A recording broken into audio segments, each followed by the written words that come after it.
Vamos iniciar a nossa aula trabalhando a teoria do conhecimento, conceitos básicos, aspectos fundamentais para conhecermos, compreendermos como que se inicia o processo de conhecimento para a cultura ocidental. É o período clássico da iniciação à história da filosofia de Danilo Marcondes. Nós estamos trabalhando, basicamente, a página 50, capítulo 4 do Platão. Antes de iniciar a nossa leitura, eu gostaria de fazer uma pequena introdução. Nós temos um pequeno contexto histórico no qual nós começamos o nosso entendimento sobre Platão. A primeira fase que nós estudamos foi Heráclito. A segunda, estudamos Parmênides, para compreender de onde é que Platão vai tirando essas ideias. E, posteriormente, estudamos Sócrates. Inclusive, tem um pequeno vídeo gravado aqui sobre algumas teorias de método socrático, como maêutica e ironia. Bom, para entendermos Platão, nós temos que voltar a Heráclito e Parmênides. Vamos voltar lá na ideia de Heráclito primeiro, né? Que é o primeiro teórico que a gente estudou, sobre a ideia de que tudo flui. O mundo sensível, ou seja, o mundo visível, a natureza visível aos nossos 5 sentidos, é constituída por matéria orgânica, por uma biologia, e essa matéria ela está em permanente transformação, nos diz Heráclito.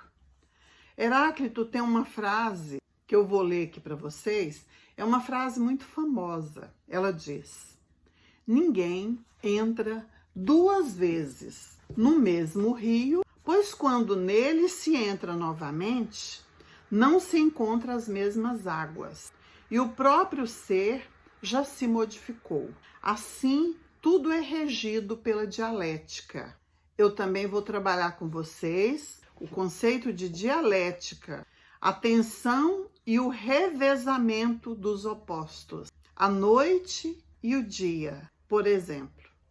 Portanto, o real é sempre fruto da mudança, ou seja, do combate entre os contrários. Essa normalidade da natureza, de que o sol nasce, o sol se põe, a noite vence o dia vence a noite. Nesse combate, nesse conflito constante, é a ideia de Heráclito. Então, de modo que a natureza ela se equilibra nesse fluir constante, permanente. Esse é o pensamento de Heráclito. Tudo flui, nada está parado, nada está imóvel, tudo está em movimento, tudo flui. A vida flui. Nós nascemos, crescemos, envelhecemos e morremos. Mas depois nós temos o segundo conceito, a segunda teoria de Parmênides. A teoria de Parmênides, ela discorda, ela é o oposto da teoria de Heráclito. Parmênides não concorda com a ideia de que nós temos que considerar o ser como um ser que não cessa de mudanças.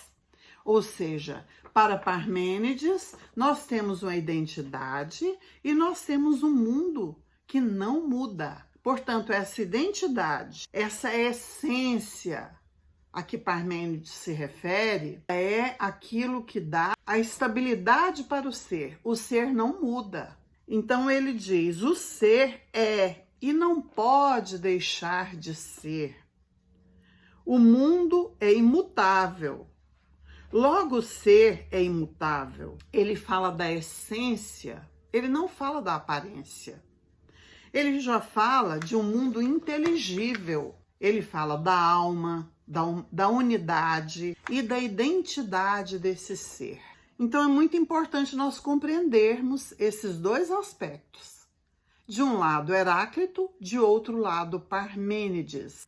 Bom, Platão então, após a morte de Sócrates, ele tem esse grande desafio. Por um lado, estabelecer um parâmetro, uma medida para o conhecimento. Porque o que é conhecimento? É um mundo sensível? de Heráclito? Ou é o mundo imutável e identitário de Parmênides?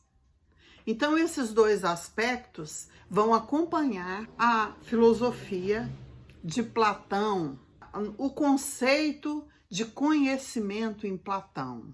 Daí vai surgir a ideia de conhecimento, das possibilidades do conhecimento.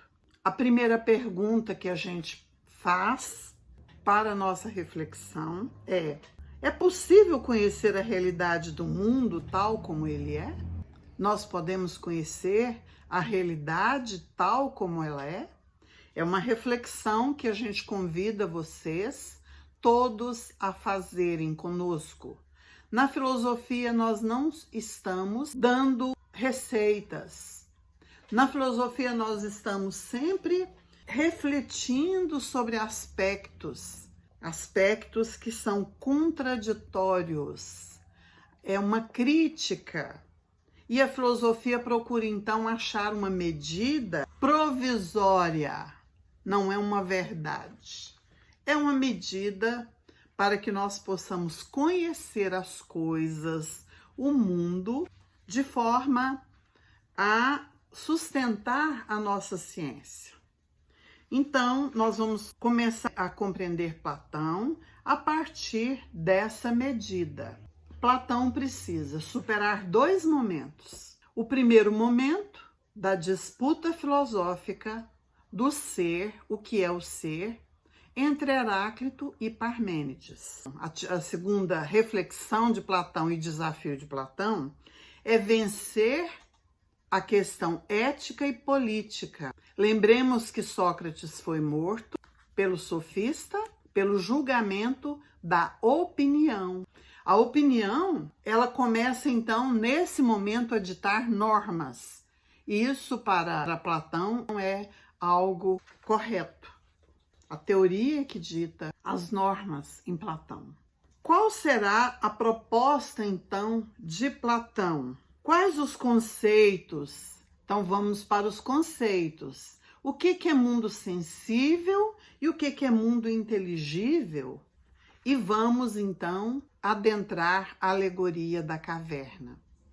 Aqui nós temos o nosso primeiro momento. Estou apresentando para vocês esse embate. Platão vai tentar resolver. Então, nesse momento, a teoria do conhecimento ela vai se limitar à questão: é possível conhecer a realidade do mundo sensível? E os conceitos, né? Nós precisamos de compreender os conceitos do que é mundo sensível e do que é mundo inteligível em Platão. E a terceira, a alegoria da caverna. Essas tarefinhas nós vamos refletir durante a semana e na próxima aula nós teremos, então, a discussão dessas questões que foram colocadas. Muito obrigada pela atenção de todos e bons estudos para todos nós, que vocês consigam fazer uma boa reflexão, pensando sempre como Shakespeare. Ser ou não ser? Eis a questão.